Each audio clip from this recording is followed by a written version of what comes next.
Kita beralih ke sorotan lainnya, Saudara. Keluarga almarhum Dini Sera mendatangi Komisi Yudisial demi mencari keadilan atas vonis bebas hakim terhadap Ronald Tanur dalam kasus penganiayaan yang menewaskan Dini.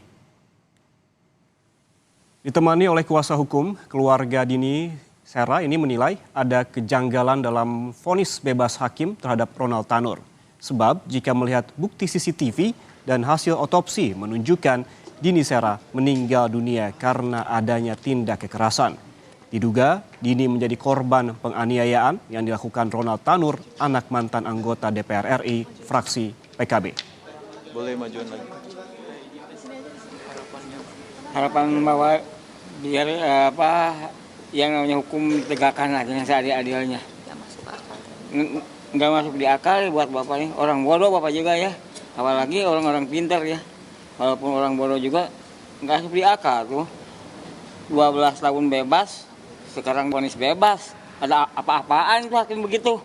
Pak Ujang pernah diancam nggak Pak Ujang sama keluarga? Ada yang deketin? Enggak ada. Ada yang Enggak deketin? ada. Obrolan sebelumnya nggak? Enggak. Pernah kita diminta damai, tapi dengan syarat kita harus membuat sebuah laporan perdamaian, mencabut perkara dan menganggap ini sebagai kecelakaan. Sehingga pada saat itu saya sudah membuat sebuah video yang menyatakan bahwasanya kita menolak bentuk perdamaian seperti itu. Karena itu sangat tidak bermoral dan sangat tidak memanusiakan manusia. Karena apa? Dia sebagai keluarga seorang pejabat seharusnya memiliki hati nurani. Menyampaikan permohonan maaf itu secara tulus dengan tanpa syarat-syarat seperti itu. Kapan tepatnya itu? Itu pada saat pemeriksaan perkara ini masih di tingkat di penyidikan di Polrestabes Surabaya. Menurut rencana dari Komisi Yudisial, keluarga Dini Sera akan datang ke Komisi 3 DPR RI. Komisi 3 DPR akan menggelar rapat dengar pendapat umum dengan keluarga dan kuasa hukum almarhumah Dini Sera. Sebelumnya, DPR mengaku prihatin dengan vonis bebas yang dijatuhkan oleh hakim terhadap Ronald Tanur. Informasi terkini kita segera bergabung dengan jurnalis Kompas TV Gracia Adur di gedung DPR MPR RI Jakarta. Selamat siang Gracia, ini pukul berapa rapat dengar pendapat dengan pihak keluarga Dini akan dimulai siang ini Gracia? Pukul 1 siang waktu Indonesia Barat di ruang Komisi 3 Gedung Nusantara 1 DPR RI Jakarta. Saudara, tadi disampaikan oleh Wakil Ketua Komisi 3 DPR RI Habibur Rahman bahwa pihak keluarga ini mengkonfirmasi hadir dalam agenda rapat dengar pendapat ini. Saudara, tadi disampaikan pula bahwa pihak Komisi 3 DPR RI ini tidak hanya mendatangkan pihak keluarga dari korban almarhum Dini Sera, tetapi juga mendatangkan ahli hukum pidana. Tujuannya untuk melihat seperti apa perspektif ataupun pandangan dari ahli hukum pidana terkait kasus penganiayaan yang dilakukan oleh terdakwa Ronald Tanur ini, saudara. Nah, yang menjadi pertanyaan besar di sini adalah apa alasannya, mengapa pihak Komisi 3 DPR RI ini melakukan agenda rapat dengar pendapat dari pihak keluarga almarhum Dini Sera, karena tadi disampaikan oleh Wakil Ketua Komisi 3 DPR RI Habibur Rahman ada kejanggalan dari kasus ini. Letak kejanggalannya ada di sebelah mana?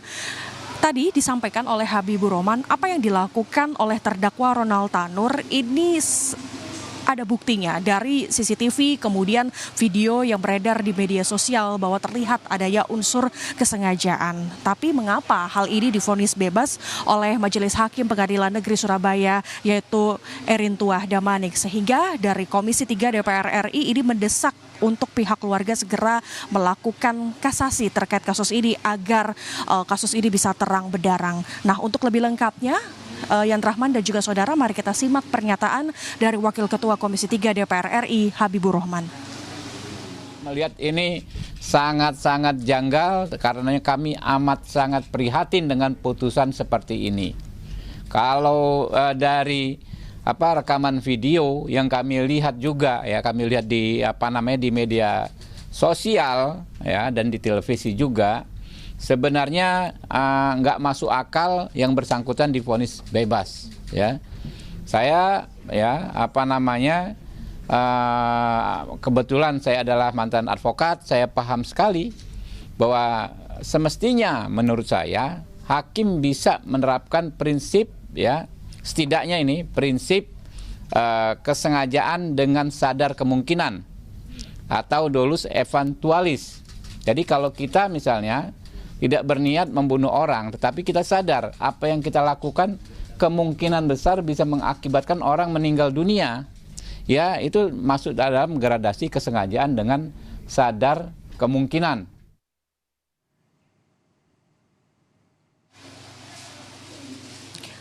Nah, saudara, kasus ini tentu mencuri perhatian publik, saudara. Bahkan sampai anggota DPR RI, Rieke Diah Pitaloka, ini sampai membuat petisi dengan judul Justice for Dini Sera, saudara, karena menilai kasus ini terlihat ada kejanggalan dari apa yang sudah diputuskan oleh Majelis Hakim Pengadilan Negeri Surabaya, saudara. Nah, kalau kita mengulas sedikit ke belakang, bahwa sebelumnya Jaksa Penuntut Umum ini memberikan tuntutan kepada Ronald Tanur dengan pasal berlapis. Di antaranya adalah pasal 338 KUHP pembunuhan, kemudian pasal 351 ayat 1 dan 3, pasal 259 dengan ancaman hukuman 12 tahun penjara.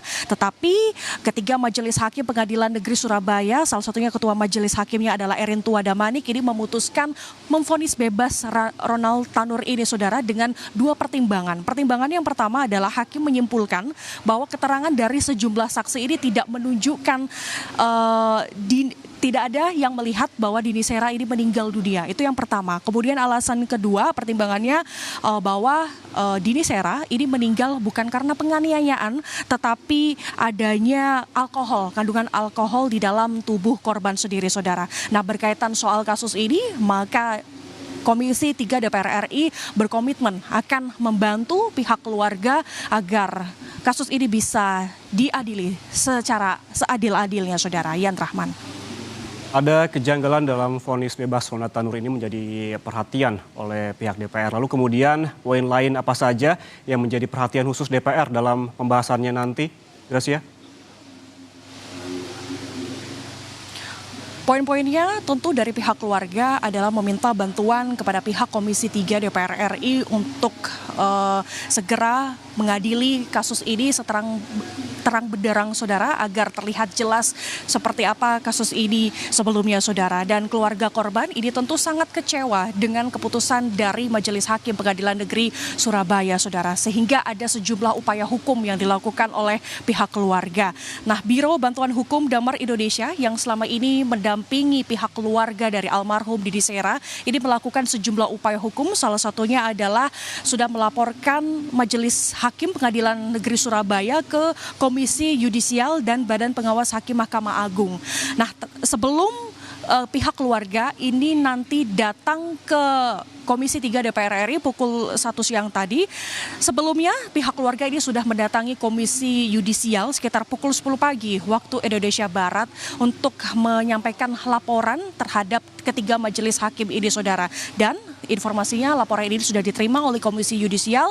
Selanjutnya dari Komisi Yudisial ini akan membentuk tim investigasi khusus untuk menuntaskan kasus ini, saudara. Kemudian tidak hanya itu, dari pihak keluarga ini juga sudah segera melaporkan hal ini ke Komisi Pemberantasan Korupsi atau KPK karena dicurigai ada sesuatu yang memicu hakim ini menggunakan indikasi penyalahgunaan wewenang dan juga penyuapan, saudara. Dan yang terakhir adalah melakukan kasasi, saudara. Jadi kita akan tunggu bersama ke depannya akan seperti apa, karena dari pihak keluarga sendiri ini mendesak ke Komisi Yudisial, kemudian Mahkamah Agung, juga KPK untuk segera melakukan pemeriksaan, investigasi, serta penindakan terhadap ketiga majelis hakim ini. Yan Rahman. Baik, terima kasih jurnalis Kompas TV, Gracia Adur melaporkan langsung dari Gedung DPR RI Jakarta.